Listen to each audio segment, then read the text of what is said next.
Most men want to protect the women they love, especially during pregnancy and childbirth. But even with the best intentions, many men just simply don't know how. In this country, every 2 to 3 days, a mother dies from childbirth. For Black women, that's one maternal death every 36 hours. And we're talking about families here. My own mother lost her baby, my younger brother, at full term. That moment shaped my life. It's why I dedicated so much of my anesthesia career to obstetrics. My father just didn't know how to navigate the healthcare system, and I don't want other families to carry that same burden. My guest today is Dr. Vanessa Archil.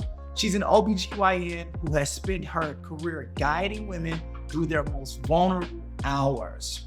She is the embodiment of science-based care with the human touch.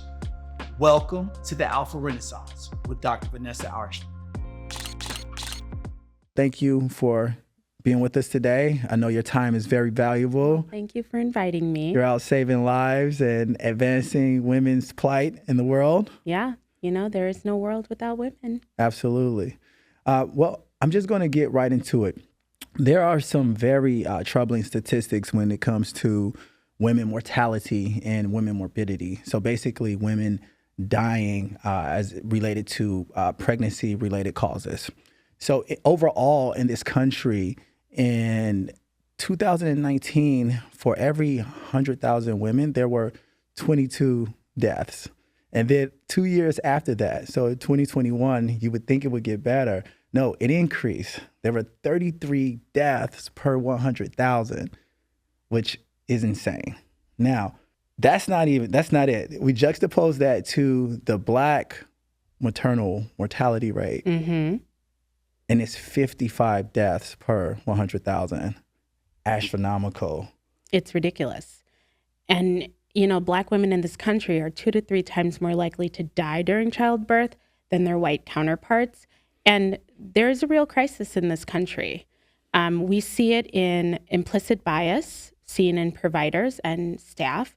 We see it in other disparities such as socioeconomic statuses, just plain morbidity. Chronic illnesses that exist in these Black communities because of the socioeconomic inequities that come from chronic hypertension, diabetes, access to healthy foods, all of that dominoes into pregnancy outcomes. If you think about it, most healthy women don't get admitted to the hospital until they go to have a baby. Outside of that, most people of reproductive age are not going to be in the hospital otherwise for an emergent case. So when women get to these higher levels of care, this is where you see gestational diabetes, chronic hypertension. A lot of the disparities come to surface in the form of these chronic illnesses. You mentioned something that's very key there. You mentioned implicit bias, and we hear that all the time. In your practice, how do you observe that? It's very apparent in the presenting symptoms and concerns of patients, right?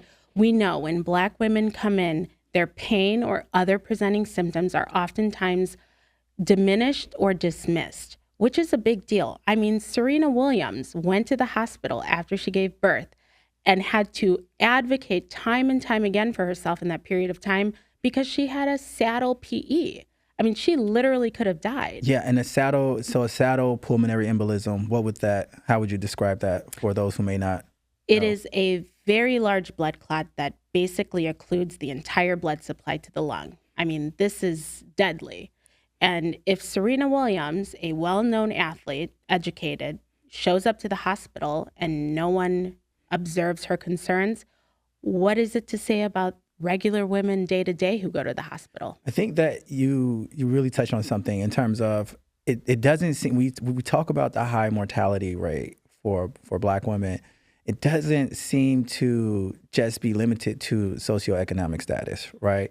It's everyone. It's everyone. Any Black woman that goes into a hospital to deliver is more prone to having complications. And you also mentioned about something I found very interesting, because even as an anesthetist, we see patients and we mostly assume, oh, young, healthy. We say that all the time. If you're going in to place an epidural, we say she's young and healthy. That's not always true. No, absolutely not. Because there are things like access to healthcare.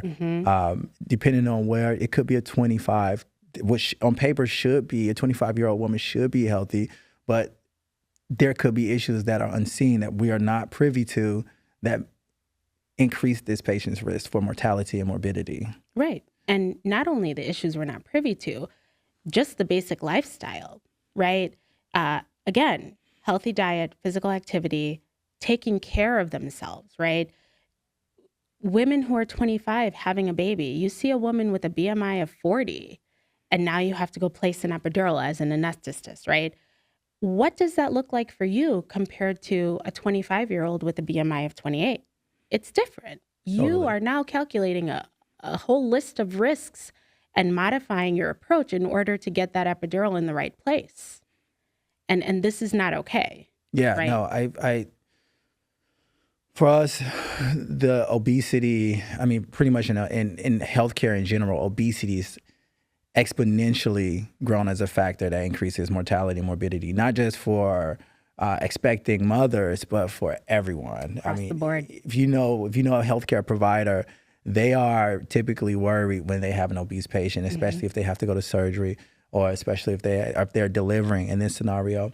And part of that is because, by definition of having those anatomical changes in your body habitus, it increases your risk for difficulty in everything. About.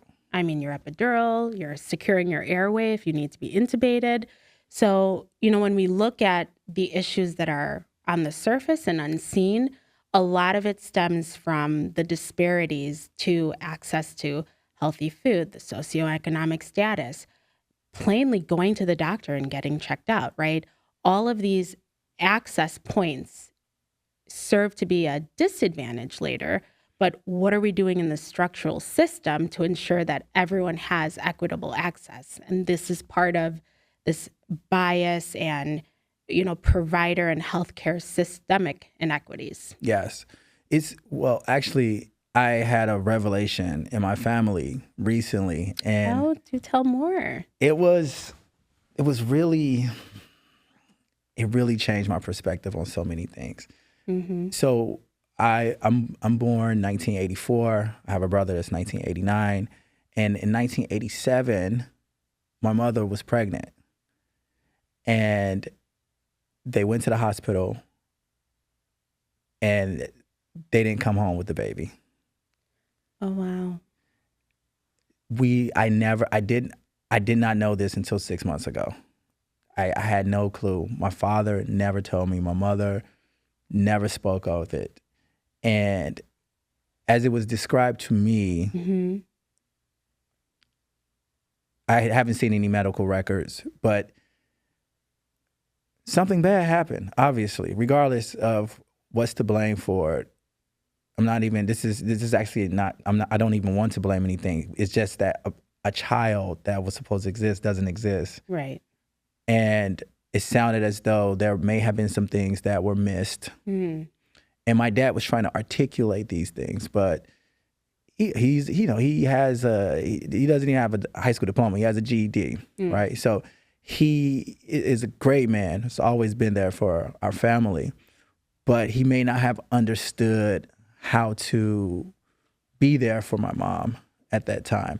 And it was something that really touched me because, obstetrical anesthesia for me is something I'm very passionate about.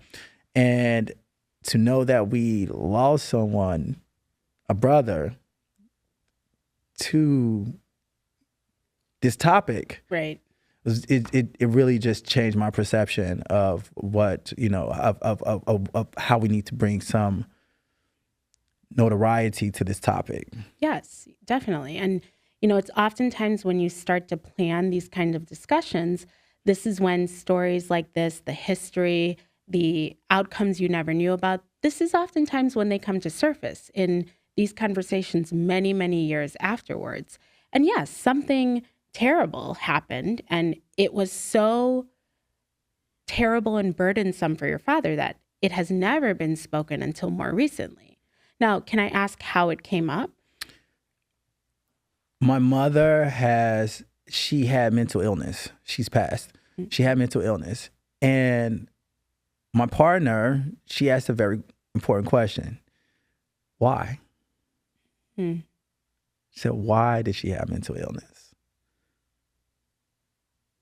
And me and my brother were in the room, and we didn't know why. Right. We were like, that's a good question, because it made me feel really bad, because as a child, I never asked this question to, my mother, the woman I loved the most in my life. It just was, that's how it was.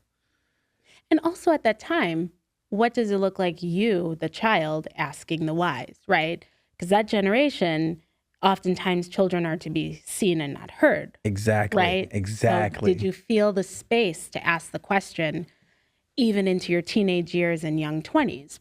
Unlikely. Right? Yeah. And that was the case. You hit it on the head. Like you just don't think about it. I just assumed that she had mental illness because I thought it was my dad. I was like, man, he's annoying. My dad's a great dad. He was a good dad, right. But also, boys, sons, and we fight our dad. So I always thought it was him. Like, screw that guy.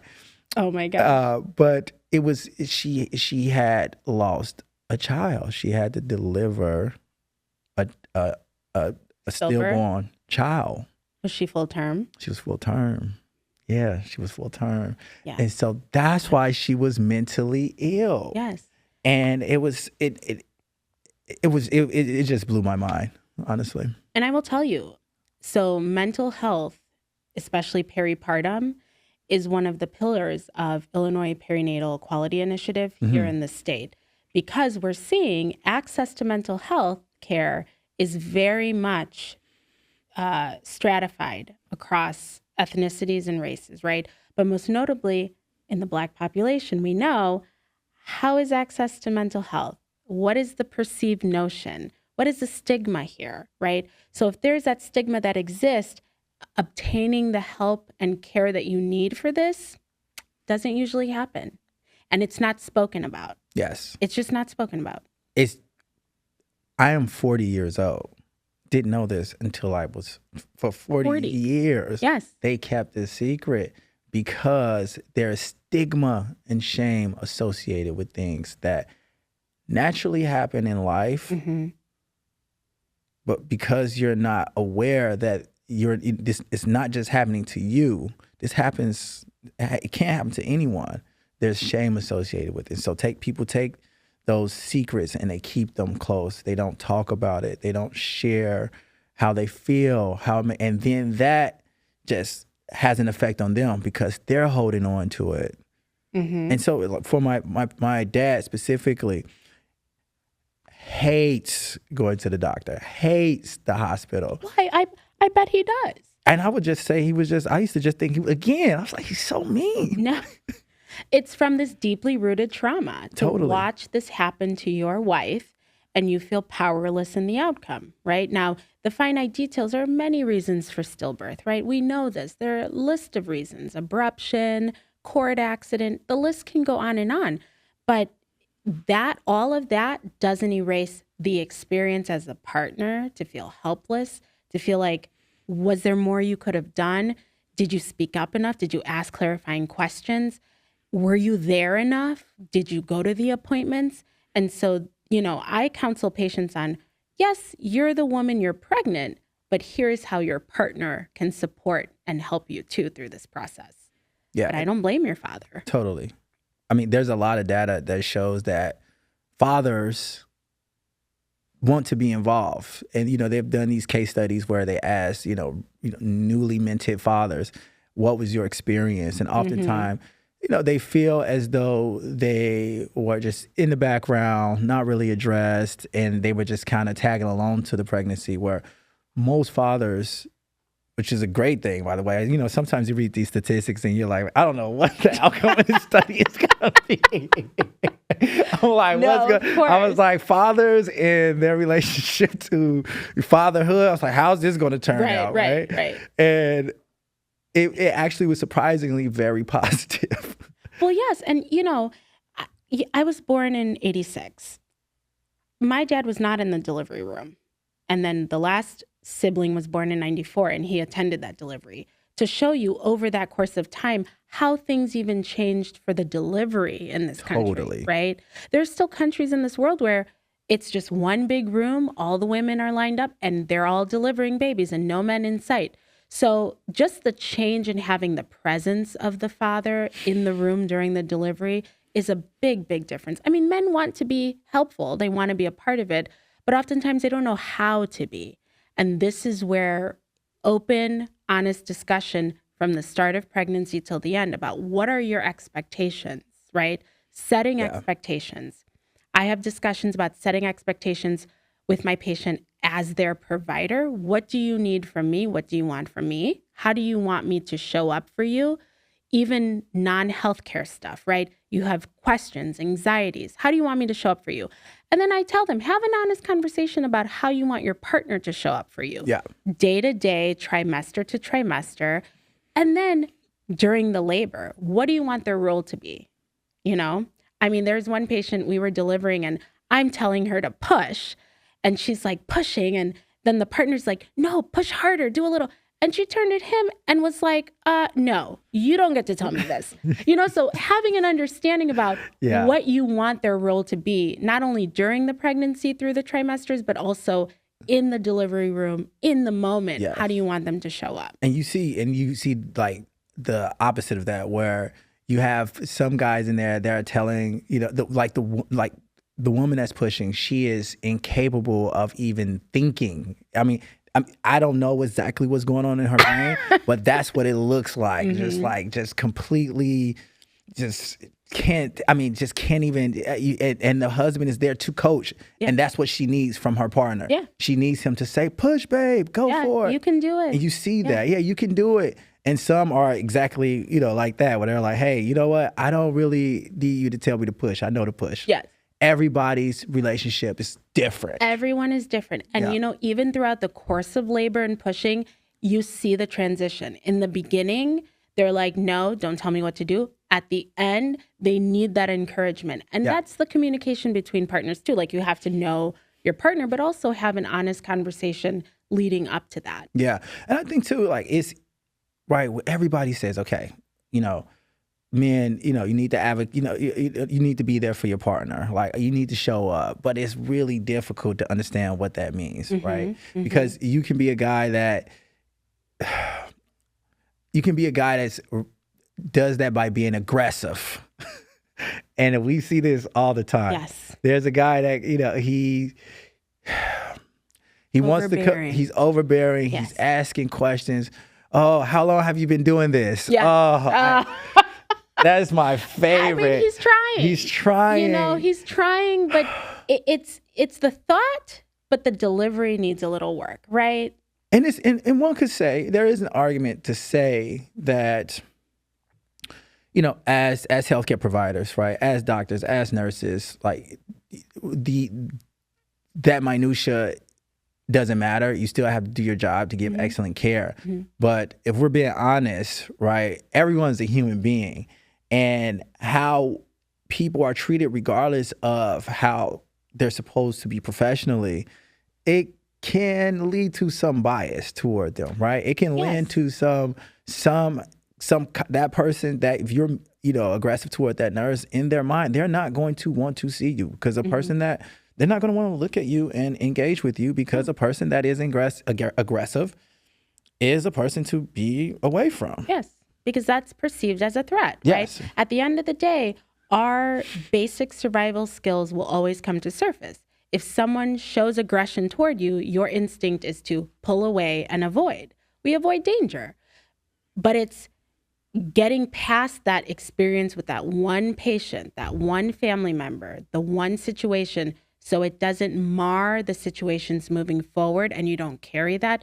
This is where implicit bias training comes, debriefing, talking about it, and finding solutions of how to set up parameters and policies to avoid that from happening in the future. And this is what's key in institutions and organizations. What are some things that our hospitals are doing to help, say, the partners, the men in those women's lives, to advocate, to be a part of the process? Yeah, so we encourage, you know, especially in the delivery, we encourage the partner to be up at the head of the bed. We even lower the safety bar so that they can stand next to. Get the cup of ice, feed ice chips, do the cold compress on the forehead, right? Give the sips of water. Those are the little things during the process of labor and pushing that is excellent because you don't even have to think about it. Just, feed the ice chips. And, there are some patients who are like, you're getting the ice all over me. But in the moment, it's not about the ice falling all over the place. It's the gesture, right? Yeah. The support. And then we also encourage, physical touch, massage, support, like holding the woman up if she wants to stand up, helping stabilize her if she's bouncing on the birthing ball. There are lots of different ways that we encourage in the hospital, the partner support. Yeah, I think about, and going back to my dad, which I grew up not understanding why my dad hated any medical professional. And he would sometimes become very aggressive toward them and tell them exactly what he was thinking, if you know what I mean. Oh, I know what you mean. And that person that has had, some may say, legitimate reason to feel how they feel, right? What kind of advice do you give for someone that has had a rough experience with the healthcare system? They've dealt with bias, they've dealt with discrimination. Maybe they haven't dealt with bias and discrimination, but they've dealt with just a poor outcome and they lost trust in the healthcare system. And so they go in and they have that in their mind already. What are things that those people can do? Because those people, when you extrapolate how that interaction may contribute to, say, the mother who has something going on with her that we may not be privy to, we may not know about, and then it's missed, right? But sometimes in the interpersonal communication, because there is some aggressiveness, there's some, and I'm not putting everything on the family, but these things do matter, and we know they matter. It just kind of creates this environment where actually malpractice increases. Yes. Right? Because no one feels comfortable to talk or say anything or to communicate. The doctors feel if they say something, or the nurses feel if they say something that they're going to get, some vapid response, right? And the family they don't trust the partner, especially the guy. They don't trust the doctors and the nurses. So it's something that I see. I'm sure you see as well. How do we advise those people to navigate this process? So you hit the nail on the head. It's the communication piece, right? So if a patient comes to me, especially a patient who has had a poor outcome, but also poor experience, they didn't feel heard, they didn't feel cared for, they didn't feel like their concerns were taken seriously, oftentimes within 5 minutes of the initial history taking, those patients come out and say, some of them will say, look, you're the third doctor I've been to. This is why I left my other OB. This is why I left my other gynae. I felt like my symptoms weren't being addressed, so on and so forth. Other times, it's the nonverbal, right? It's not what patients say. It's what they're not saying. It's their body language. It's the look on their face. It's their level of comfort. And so you pause and you say, is everything okay? Do you have any questions, right? Oftentimes as providers, we forget the basic interview and interpersonal skills that we learned in medical school. Totally. Read the nonverbal. Yeah. If you notice a patient is very apprehensive and uncomfortable and tense, I oftentimes will stop, especially in women. You don't know their history, what kind of trauma they've had. You have to pause and stop. And in the way that healthcare works now, let's be real. More is more. Crank them out, volume. We've lost the opportunity to really take the time. And so when you do that, pause. Just pause and say, is everything okay? Do you have any questions? This is oftentimes you open that conduit of communication. So patients can tell you exactly what they need, exactly what they want, what their expectations are. And I encourage even my residents, ask the patient, what are your expectations for this visit today? What do you hope to gain today? Simple. And the patient thinks, oh my God, I've never been able to tell a doctor or a healthcare provider what I'm actually looking for out of this visit. It makes a world of difference. I do find that, there's some saying, if you want to be good, talk. If you want to be great, ask questions, right? Yeah. And people that when they're asked, they feel involved, right? They're like, okay, they actually care about what I think. And oftentimes you're right. I mean, you can break the ice simply by just asking patients and their family, okay, how do you feel about that? What are your thoughts?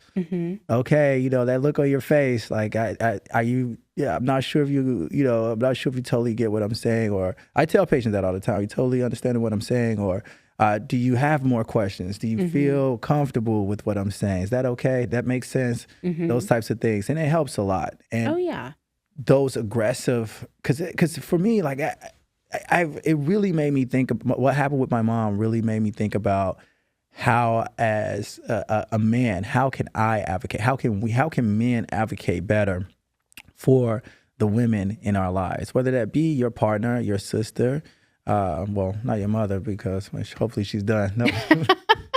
But in other aspects of healthcare, right? Yes, totally. Not just obstetrical care and delivering a baby, but also pure admitting, going to have surgery, getting procedures done, routine imaging and diagnostic and screening exams.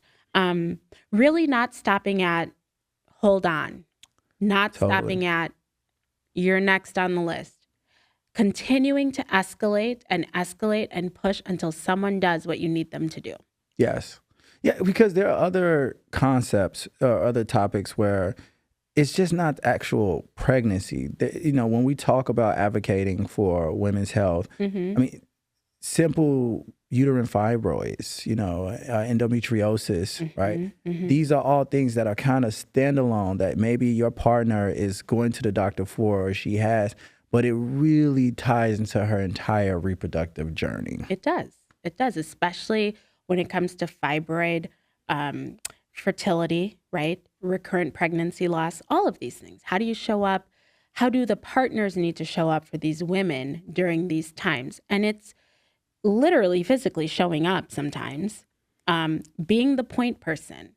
I will have patients come in for their initial pregnancies and, it's like, oh my God, I'm pregnant. And that's the pregnancy on the ultrasound screen. And there's so many things going through their minds in a whirlwind. Everything I'm telling them, all the guidelines for first trimester, they're not going to remember. It's going whoop over their head. But having the partner there to take notes and write all the things they need to do. What do the next appointments look like? Having that note taker, you have a point of reference, an extra set of ears, to sit there and, oh yeah, that's what the doctor said. We need to do this on this week and all of that. It's really helpful. Yeah, totally.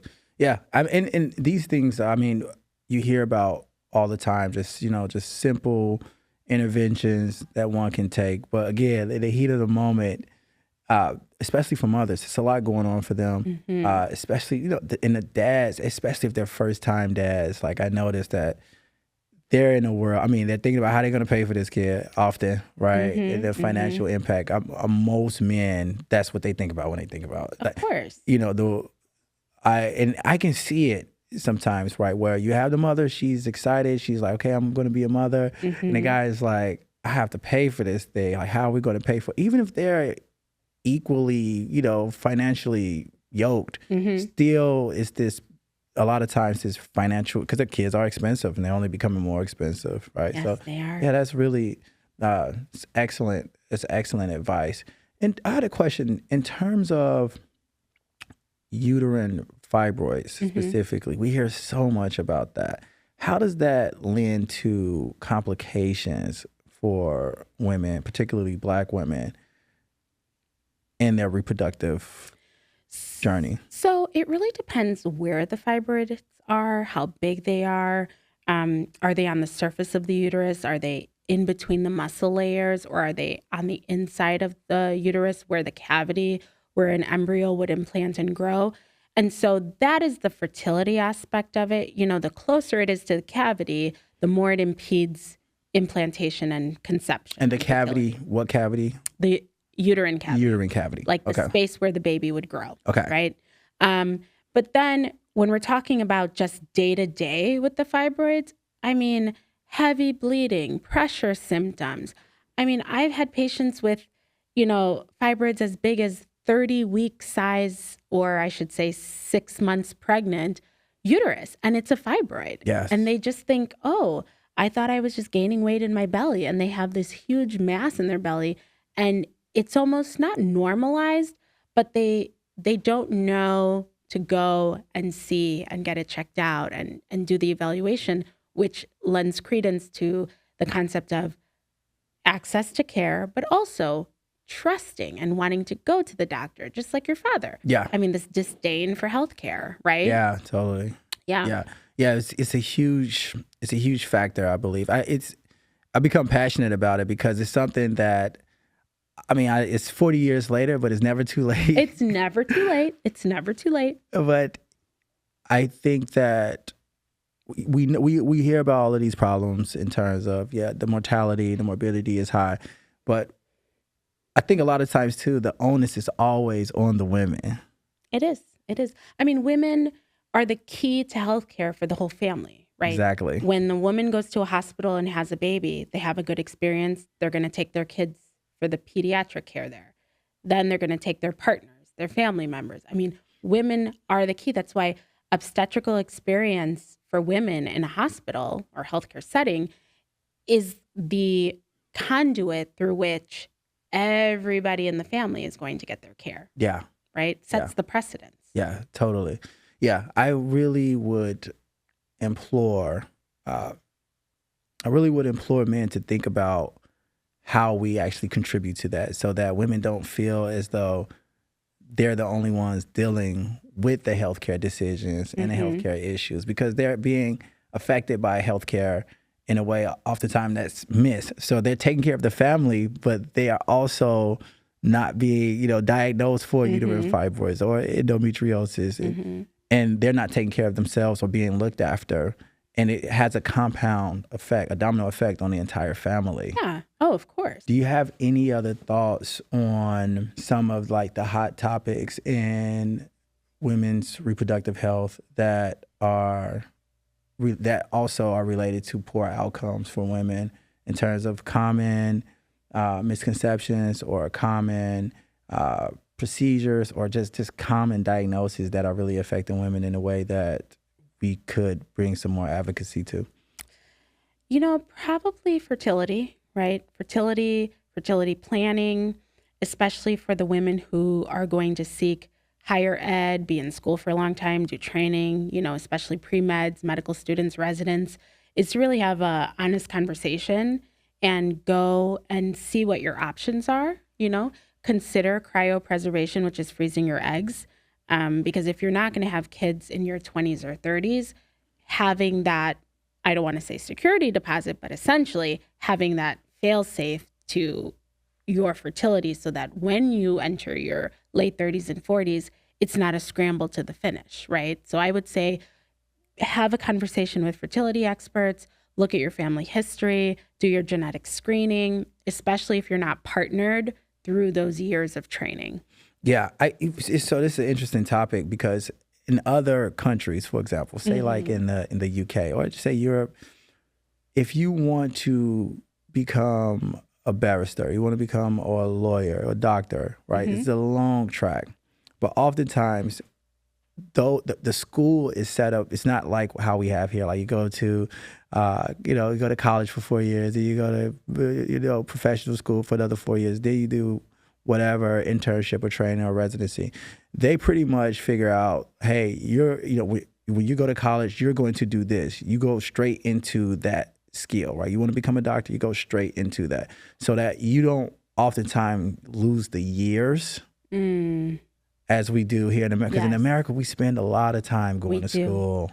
I mean, think about it. It's a mile wide, but an inch deep. That's what one of my old college professors used to say. And that was my Spanish professor. But she was like, yes, a mile wide, an inch deep. Why do you spend all this time?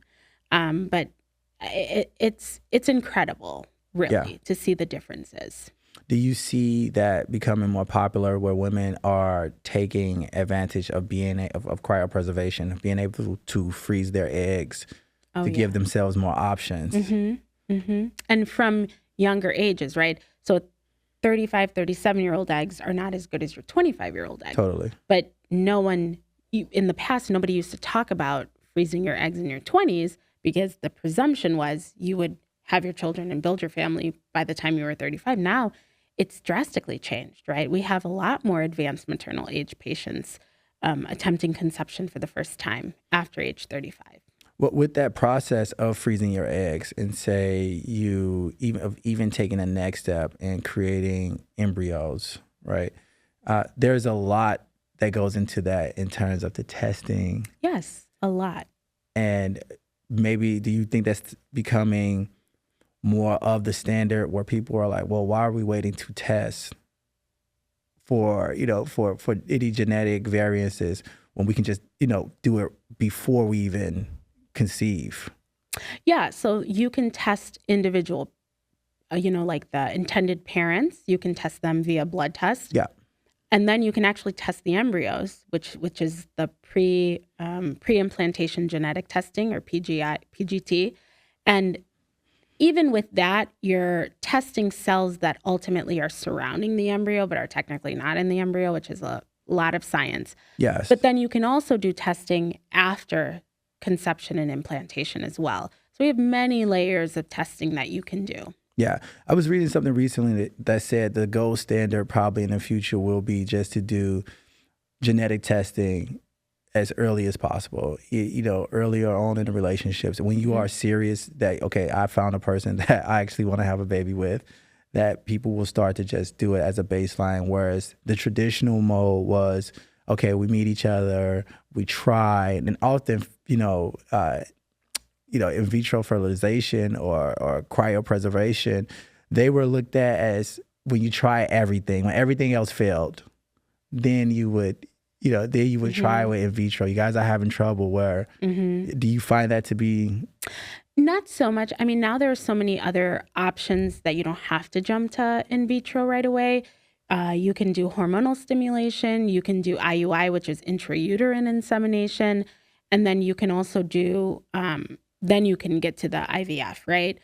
But the genetic screening part of it, I do preconception counseling visits with my patients where we sit and we talk about all the things, childbearing, conception. I ask all the questions, for the male partners, if they're male partners, any injuries or sports injuries in the past, any genital issues as a baby that, you didn't know about, ask your parents, so that there is clear understanding how many children with each other versus not with each other. So what is the status of fertility and probability for conception moving forward. Yeah, I feel like that's just a way better way of doing things.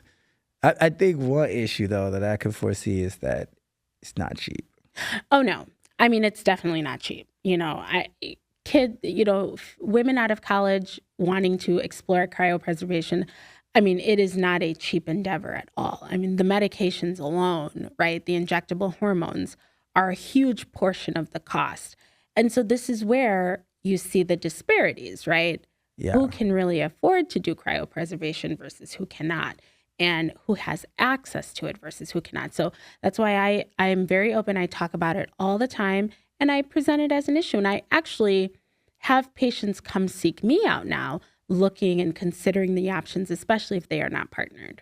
Are there any issues related to menopause that, like maternal mortality and morbidity, are affecting Black mothers or Black women more?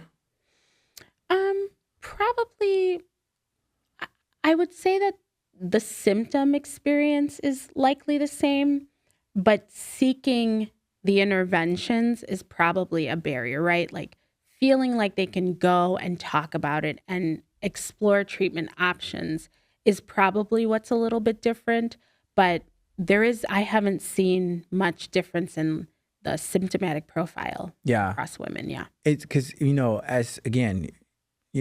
going to, if you're fortunate enough, to be, with someone that is, that you should support and that you have to support, that are going to go through menopause, as a guy, what can you expect to see, like in terms of the changes that may become noticeable?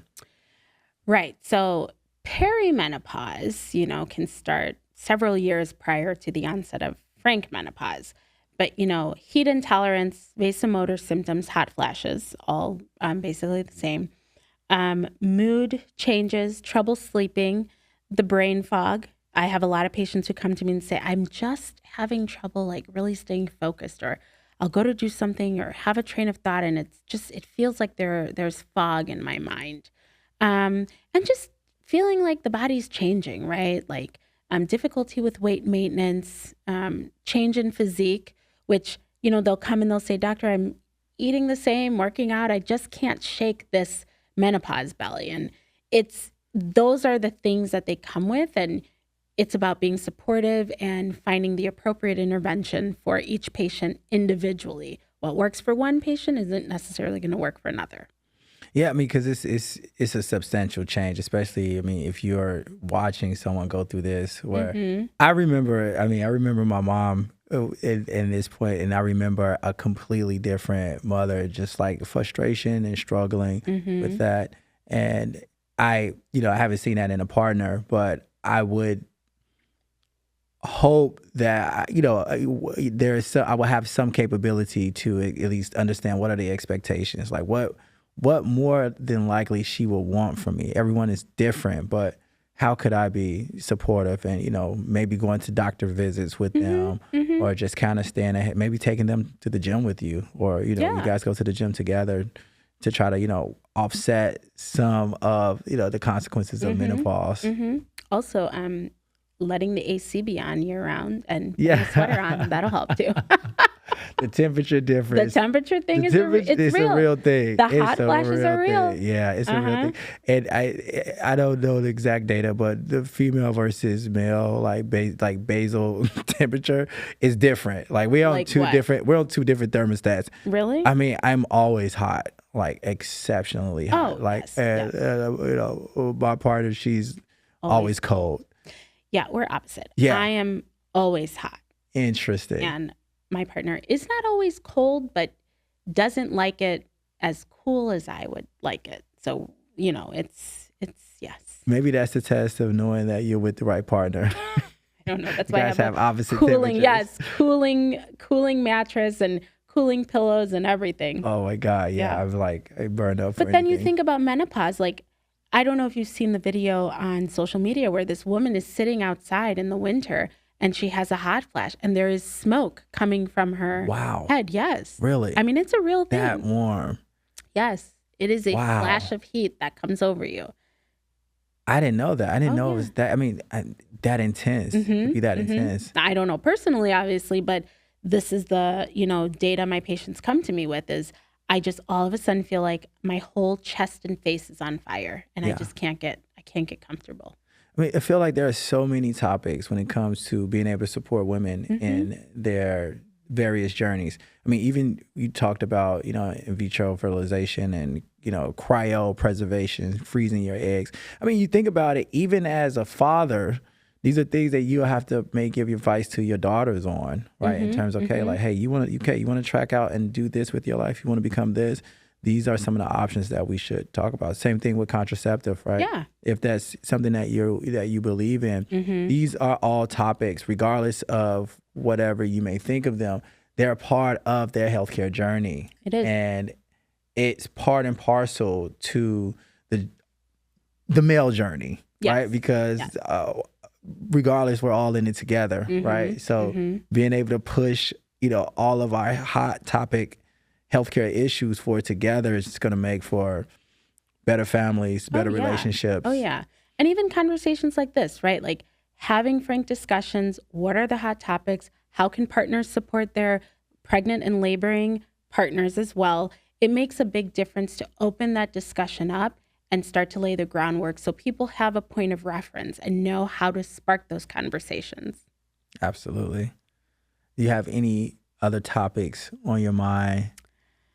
No, I will definitely brainstorm some. This was great. Yeah, I feel like it's good. Like, right? I enjoyed it. I really wanted to have you on to discuss. For those who don't know, I might edit this out later, but for those who don't know, I work with Dr. Archil. She's an amazing OB-GYN and one of my favorites, very skilled, very talented, and is very loving and caring of her patients. She has that perfect touch. So Thank you. When I had this event happen in my family, I said to myself, you know what, I want to talk about this. I want to explore like what happened. And because I think about my dad and how helpless he must have felt when this all happened, and not understanding what was going on with my mom, because he mentioned the cord, by the way. Oh, really? He said something about the cord. That was his literal. So, which means it could have been many things. It's basically asphyxiation, but I thought about where he was. You know, he was a little younger than me, but still in his 30s, and with the family, and how frustrated he was, and how he's not the only one. Right, so many people, and not just Black, but often Black in this country. So many people just don't know what's going on. So many men don't know what's going on. They don't know how to advocate. They want to advocate. When they try to advocate, it comes off wrong. Right, they become annoying. They sometimes often impede the process. Sometimes, right? Or it's perceived wrong. Or it's perceived as they're impeding the process. And so I thought about that, and I just wanted to have you on to talk about issues related to women and how we can support women. It makes us better men. Yeah, by the way, I love it. And it's a part, one of the roles of men in the world, I believe, well, I know, is that we take care of people. We're caretakers. Everybody's caretaker, but we protect. We make sure that the people in our lives are okay. The children, the women, our friends, our parents. We do that. We make sure they're okay.